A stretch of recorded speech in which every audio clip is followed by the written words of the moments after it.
Very warm welcome to all of you. मैं जिया सिंह आप लोग के सामने आज हम स्टार्ट करते हैं एक फिर से नया टॉपिक जिसका नाम है ताम्रपाषाण कालीन संस्कृति।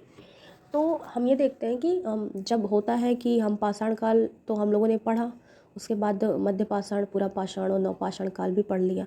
लेकिन सबसे ज़्यादा हम क्या करते हैं ना, ये ताम्रपाषाण संस्कृति को थोड़ा सा हम नेगलेक्ट करके चलते हैं। तो एक बार इसको भी देख लीजिए, बहुत इंपॉर्टेंट है और क्वेश्चन ज़्यादातर इससे आते हैं। अब इसमें भी स्पेशली इसमें जैसे कि जोरवे संस्कृति वगैरह से क्वेश्चन आते हैं। आप क्वेश्चन पेपर एक बार देखिएगा। क्वेश्चन ऐसे मैंने पिछली वाली वीडियो में वो करवाया है, दिया है मैंने क्वेश्चन जो पाषाण काल और ताम्रपाषाण काल से जो संबंधित क्वेश्चन आए हैं। चलिए फिर ठीक है, स्टार्ट करते हैं। ओके, देखिए ताम्रपाषाण कालीन संस्कृति जो है ना, इसमें सबसे ज़्यादा इम्पॉर्टेंट इसका अगर आप शब्द देखें, इसमें क्या लिखा है, ताम्रपाषाण। ताम्रपाषाण यानी तामा और पाषाण यानी पत्थर, यानी तांबे और पत्थर, तांबे और पत्थर का यहाँ पर यूज़ होगा। ऐसा काल जहाँ पर तांबे और पत्थर का यूज़ हुआ साथ में, उसी को हम बोलेंगे ताम्रपाषाण काल। ये तो आपको पता है कि मनुष्य द्वारा पहला यूज़ किया गया जो धातु था वो तांबा था, ठीक है। तो एक ही साथ मानव ने क्या किया, इस टाइम एक ही साथ यूज़ किया तांबा और पत्थर, ठीक है। तो ये हो गया ताम्रपाषाण काल। अब इसके बाद में यहाँ पर ये लगभग तांबे की जो मनुष्य ने खोज करी, लगभग 5000 ईसा पूर्व के आसपास की है ये खोज। तो मतलब खोज क्या, मतलब ये कह सकते हैं कि तांबे का यूज़ किया उन्होंने, ठीक है। अब ये जो संस्कृति है ये स्पेशली हिंदुस्तान में कहाँ कहाँ पर है ये देख लेते हैं। तो एक तो ज़्यादा ये समृद्ध जो संस्कृति है ये पश्चिम साइड ज़्यादा है, जैसे कि राजस्थान में थोड़ा सा, ये एमपी का साइड, एमपी का वो भी पश्चिम साइड, उसके बाद राजस्थान। अभी वर्तमान में अगर हम देखें तो जितनी भी जगह हम देखते हैं कि खान है, जो तांबे की माइंस हैं, वहाँ पर जहाँ से तांबा का उत्खनन होता है वहीं पर ये संस्कृति ज़्यादा समृद्ध भी हुई। तो जाहिर सी बात है कि भाई तांबा जहाँ होगा वहीं तो संस्कृति पनपेगी। तो उसी हिसाब से अगर देखा जाए तो देखिए, अपने ये राजस्थान में, एमपी में और ये महाराष्ट्र में जो ये संस्कृति डेवलप हुई, इसका मेन स्पेशली इसको क्या बोलते हैं महाराष्ट्र में, जोरवे संस्कृति। क्या बोलते हैं, जोरवे संस्कृति, ठीक है। ये जोरवे संस्कृति जो है इसमें कई मतलब वहाँ के वो हैं नगर टाइप के, जैसे कि दायमाबाद है और उसके बाद नेवासा है, नासिक है, चंदौली है, सोनार गांव है, इनाम गांव है। तो ये सब चीज़ें हैं इसमें। जो सोनार गांव और दायमाबाद है और इनाम गांव, ये उस समय का मतलब वहाँ पे नगरीकरण स्टार्ट हो गया था। तो इसका मतलब है कि ये डेवलप थे काफ़ी।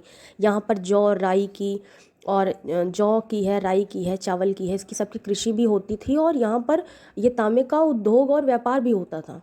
मतलब उस टाइम में ताम्रपाषाण काल अगर देखें तो जो पूरा पाषाण काल या वो प्रागैतिहासिक काल है, उससे ये संस्कृति थोड़ा सा डेवलप है। और ये जो इनाम गांव है इसको जरा ध्यान में रखिएगा, यहाँ से माता देवी की एक प्रतिमा मिली है और 5 कमरे का एक मकान मिला है। पाँच कमरे का मकान और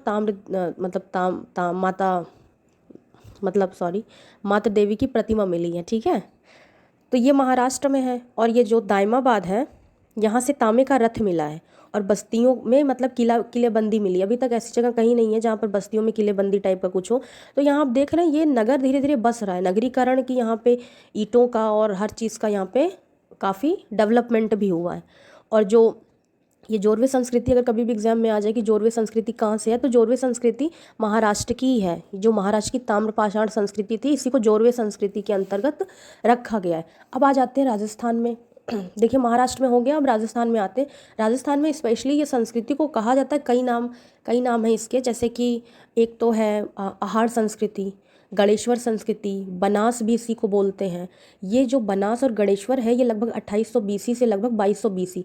तो आप 2800 से और 2200 बीसी को जब आप देखेंगे तो आपको समझ में आएगा यही तो सिंधु घाटी सभ्यता का लगभग पूर्वगामी आप कह सकते हैं। मतलब ये कुल मिला के ये हड़प्पा का एक स्टार्टिंग फ्रेज है, ठीक है। और उसके बाद राजस्थान का एक जो आहार संस्कृति है, यहाँ तो तांबे का भंडार ही मिला है, इसी वजह से इसको कहा जाता है ताम्रवती, यानी तामा वाली, ठीक है। और गिलुंद भी यहीं पर है। तो ये आप ध्यान में रखिएगा। और इसका जो टाइम है वो 2100 से 1400 है, ठीक है।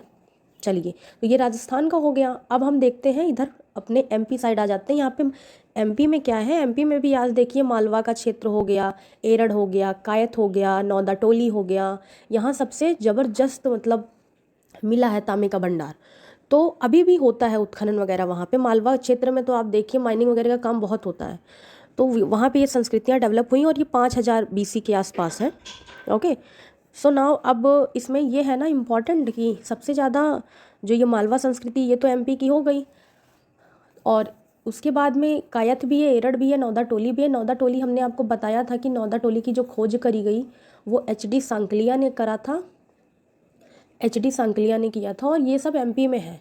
अच्छा, नौदा टोली जो है यहाँ पर क्या है, यहाँ पर बहुत ज़्यादा मात्रा में अनाज मिला है, बहुत ज़्यादा मात्रा में अनाज मिला है, जिसके वजह से मतलब अभी ऐसा कहीं हुआ नहीं है। अनाज का भंडार कहाँ मिला है अगर क्वेश्चन आ जाए तो नौदा टोली में मिला है। ठीक है, तो फिर ठीक है, फिर ये सब हो गया। उसके बाद में थोड़ा सा हम मृदभांड के बारे में भी बात कर लेते हैं। मृदभांड में देखिए बहुत कन्फ्यूज़न होती है, तो एक बार इसको भी देख लेते हैं कि भाई मृदभांड को भी समय के अनुसार बांटा गया है। देखिए वैदिक काल में कुछ अलग मृदभांड थे, हड़प्पा में अलग थे, ताम्र पाषाण में कुछ अलग थे। तो अभी तक जो हम प्रागैतिहासिक काल के मृदभांड देखे थे वहाँ तो मिट्टी मिट्टी के ऐसे ही बने थे, लेकिन अब जो ये ताम्र पाषाण काल संस्कृति के जो मृदभांड हैं ये थोड़ा डिफरेंट टाइप के हैं। अब इसको देख लीजिए, देखिए 4 भागों में इसको बांटा गया है समय के अनुसार और काल के अनुसार। तो देखिए एक तो है काले लाल, ठीक है, एक है गैरिक मृदभांड, फिर उसके बाद तीसरा है धूसर, और फिर है पॉलिश। तो अगर आपको नहीं याद होता तो एक बार ज़रा दिमाग लगाइए कि जैसे कि काले लाल, मतलब काले लाल क्या मतलब, एकदम सिंपल सा कलर है काले लाल। तो ये कहाँ का है, ये ताम्रपाषाण काल से लेके हड़प्पा काल तक का है। ठीक है, मतलब पूर्व हड़प्पा कह सकते हैं, ताम्र काल से लेके पूर्व हड़प्पा तक में काले लाल ये मृदभांड थे। उसके बाद सेकंड नंबर पे ये जो गैरिक है ना, गेरुआ, जैसे आज भी मिट्टी विट्टी के आप देखिए कुछ सामान लेने जाते हैं तो वो गेरुए कलर का ही तो होता है। तो वो था वैदिक काल, वैदिक से लेके मतलब वैदिक हड़प्पा का मतलब हड़प्पा का डेवलप फ्रेज, और उसके बाद में फिर वैदिक। ठीक है, उसके बाद फिर तीसरा आ जाता है धूसर। तो जो चित्रित धूसर टाइप का है, भाई देखिए पहले ही तो चित्र बनाना कोई नहीं सीखेगा, तो अब चित्रित थोड़ा सा आ गया। तो इसमें क्या होता था, ये रस्सियों को मतलब जो रस्सियाँ होती थी उसको रंग वंग में कुछ डुबो के या ऐसा करके कुछ बनाया जाता था। तो ये उत्तर वैदिक काल का है। ठीक है, ये भाई पूर्व वैदिक हो गया वो गैरिक वाला, और ये हो गया उत्तर वैदिक काल। अब आ गया जो है ये काली पॉलिश। अब जो 4th नंबर का है वो क्या हो गया, काली पॉलिश। तो काली पॉलिश का जो है वो काली पॉलिश वाले में ये है कि उसमें वो हड़प्पा नहीं सॉरी, वो उत्तर वैदिक से लेके मौर्य के बाद तक ये चलेगा। तो ये बहुत ही मतलब भाई पॉलिश का काम है। तो पॉलिश वगैरह इंसान तो तभी सीखेगा ना जब कुछ खोज हुई हो, थोड़ा डेवलपमेंट हुआ हो, थोड़ा समृद्धि आई हो, तब मतलब इससे ये हो रहा है कि विकसित हो रही है धीरे धीरे सभ्यता। ठीक है, तो मतलब ये हो गया, ये मौर्य के बाद तक चलेगा। तो अब अगर कभी भी क्वेश्चन आ जाए भाई कि जैसे चित्रित दूसर मृदभांड जो हैं वो कहाँ के थे, तो चित्रित दूसर आप तुरंत उसको बताइएगा कि ये उत्तर वैदिक काल के हैं। ठीक है, और उसके बाद अगर आ जाए गैरिक या गेरुआ तो वो आ जाएगा मतलब क्या, पूर्व वैदिक या हड़प्पा के लगभग हड़प्पा तक का, हड़प्पा का डेवलप फ्रेज और फिर पूर्व वैदिक। ओके, और अगर आ गया लाल काले या काले लाल तो ये हो गया ताम्रपाषाण और हड़प्पा के आसपास का। ठीक है, सो ये है। और उसके बाद में थोड़ा सा लौह युग के बारे में भी देख लेते हैं। देखिए लौह युग का वैसे हम लोग अभी बाद में पढ़ेंगे, क्योंकि अभी तो जो हम पढ़ रहे हैं इसमें लोहे की खोज तो अभी हुई नहीं है, तो अभी तक तो तांबा ही है। तो इसमें क्या है कि लौह युग का अगर आ गया, एक दो चीज़ बता दे रहे हैं, अगर इसकी खोज का आ गया या प्रयोग का आ गया तो सबसे पहले अतरंजी खेड़ा जो कि एटा यूपी में है, वहाँ से लोहे की खोज हुई है। मतलब लोहे को सबसे पहले वहाँ से इसके लोहे के यूज़ का प्रमाण मिला है। और उसके साथ ही साथ हस्तिनापुर, ठीक है, उसके साथ हस्तिनापुर। सो आप लोग को इतना चीज़ तो समझ में आया ही होगा। ठीक है, उसके बाद में ये सब चीज़ें थी, और थोड़ा सा इनाम गांव और भी चीज़ें थोड़ी सी देख लेते हैं। देखिए इनाम गांव जो था वहाँ पे किलेबंदी का साक्ष्य मिला है, ये आपको पता ही चल गया है। उसके बाद ताम्रपाषाण के जो लोग थे वो वस्त्रों के बारे में भी जानते थे, और इनाम गांव के लोगों को कुम्भकारी भी आती थी, धातुकार भी थे, ये हाथी दांत के शिल्पकार भी थे, चूना बनाने वाले भी थे, खिलौने मिट्टी के टेराकोटा के खिलौने भी बनाते थे। तो आप देख रहे हैं ये धीरे धीरे मतलब मनुष्य का जो है वो माइंड डेवलप हो रहा है और वो सीख रहा है, और इस हद तक सीखेगा कि आप जान लीजिए कि आगे चल के इतनी ज़बरदस्त एक वैदिक कह रहे हैं कि हड़प्पा सभ्यता आएगी जहाँ पर आज तक की सबसे पुरानी विकसित सभ्यता में मतलब मनुष्य बना के पूरा तैयार कर देगा। तो उसके बाद में और देखिए इस काल के लोगों को संस्कार और बड़े धार्मिक संप्रदाय टाइप के थे। ये जो महाराष्ट्र में स्पेशली जो वो जो लोगों के शव को अस्थि कलश में रखा जाता था और उसके बाद में उसकी जो दिशा थी फर्श के नीचे उसको दफनाते थे, और जो उसकी जो दिशा थी ना वो उत्तर से दक्षिण इन लोग रखते थे। ठीक है, तो ये देख लीजिए मातृ देवी को यहाँ पूजा जाता था। वृषभ जो थे वो धार्मिक संप्रदाय का यहाँ पर प्रतीक चिन्ह था। इस काल के लोग सामाजिक असमानता भी खैर स्टार्ट हो ही गई थी, वो तो आप जानते हैं, क्योंकि ऊंची नीची बस्तियों का भी यहाँ पे प्रमाण मिला है। ठीक है, और उसके बाद जैसे कि जिससे कि मतलब ये पता चलता है कि भाई यहाँ पे थोड़ा बहुत तो भेदभाव था।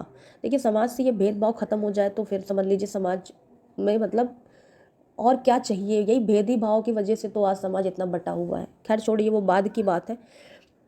फिर उसके बाद में देख लीजिए प्राक हड़प्पा की जो मतलब अवस्था है, अवस्था जो संस्कृति के अंतर्गत राजस्थान की कालीबंगा। अब देखिए प्राक हड़प्पा क्या है। देखिए प्राक हड़प्पा का मतलब है हड़प्पा का स्टार्टिंग फेज, यानी हड़प्पा का एक हिसाब से पूर्वगामी कह सकते हैं, या हड़प्पा का ये मतलब स्टार्टिंग फेज है बहुत। तो यहाँ मतलब कालीबंगा मतलब बहुत डेवलप नहीं है, थोड़ा कृषि टाइप का, थोड़ा सा ग्रामीण बस्ती हड़प्पा की। ओके, ये कालीबंगा है, हरियाणा का बनवाली है। यहाँ से मतलब थोड़ा थोड़ा हड़प्पा और थोड़ा थोड़ा ताम्रपाषाण संस्कृति मिली जुली पाई जाती है।